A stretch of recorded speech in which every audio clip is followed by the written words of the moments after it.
માળિયાહાટીનામાં જૂનું રામ મંદિર પાડીને લાખો રૂપિયાના ખર્ચે નવનિર્મિત રામ મંદિરનું ભૂમિપૂજન આગામી 22 જાન્યુઆરીના રોજ કરવામાં આવશે। આગામી તારીખ 22મી જાન્યુઆરીએ સોમવારે અયોધ્યામાં ભવ્યથી અતિ ભવ્ય રીતે રામ ભગવાનની મૂર્તિ પ્રાણ પ્રતિષ્ઠા થવાની છે। ત્યારે માળિયાહાટીનામાં પણ સવારથી જ અનેક ધાર્મિક કાર્યક્રમો યોજાશે।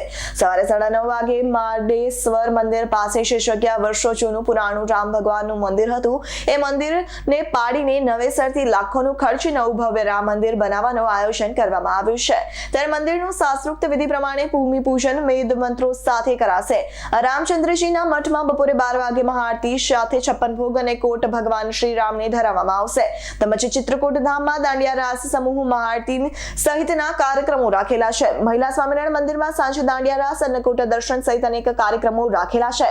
જલારામ મંદિર લોહાણા મહાજન દ્વારા પણ અન્નકૂટ રાખવામાં આવશે। વડાલિયા હનુમાન તેમજ લલુ કોલોનીમાં અનેક ધાર્મિક કાર્યક્રમો રાખેલા છે। કોટ ચોકમાં જસાપરામાં બાલાજી હનુમાનજીના મંદિરે અનેક પ્રોગ્રામો રાખેલા છે। તેમજ વિશ્વ હિન્દુ પરિષદ બજરંગ દળ અને ગૌરક્ષક દળના 70 થી 80 યુવાનો દ્વારા છેલ્લા 5 દિવસ થયા રાત્રે 8 થી 2 વાગ્યા સુધી માળિયાહાટીનામાં ઘરે ઘરે ફરીને આમંત્રણ પત્રિકાનું વિતરણ કરેલ છે। આ માળિયાહાટીના ગામમાં અયોધ્યા ભગવાન શ્રી રામ મંદિરમાં બિરાજમાન થવાનો છે તેનો અનેરો ઉત્સાહ અને થનગનાટ માળિયાહાટીનામાં પણ જોવા મળ્યો છે। અમીરસિંહ સિસોદિયા માળિયા રામ મંદિરનું જે નવું નિર્માણ કરવાનું છે એની જવાબદારી મેં સંભાળી છે। આવતી તારીખ 22ના રોજ જે અયોધ્યાની અંદર ભગવાન શ્રી રામની પ્રાણ પ્રતિષ્ઠા મહોત્સવ છે।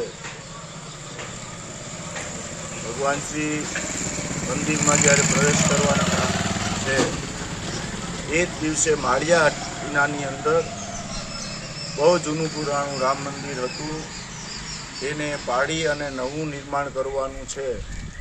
તેનું ખાતમુહૂર્ત તારીખ 22ના રોજ સવારે 9:30 કલાકે રાખ્યું છે।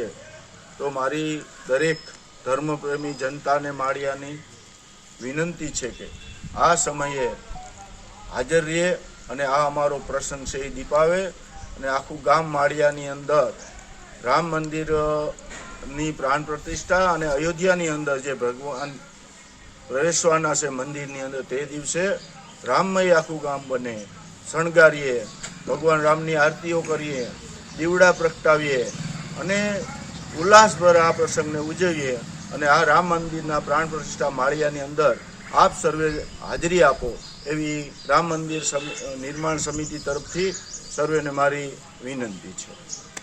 પંકજ કારિયાનો રિપોર્ટ S9 ન્યૂઝ માળિયાહાટીના। અમારી તમામ માહિતીથી અપડેટ રહેવા માટે જોડાયેલા રહો S9 ન્યૂઝ સાથે।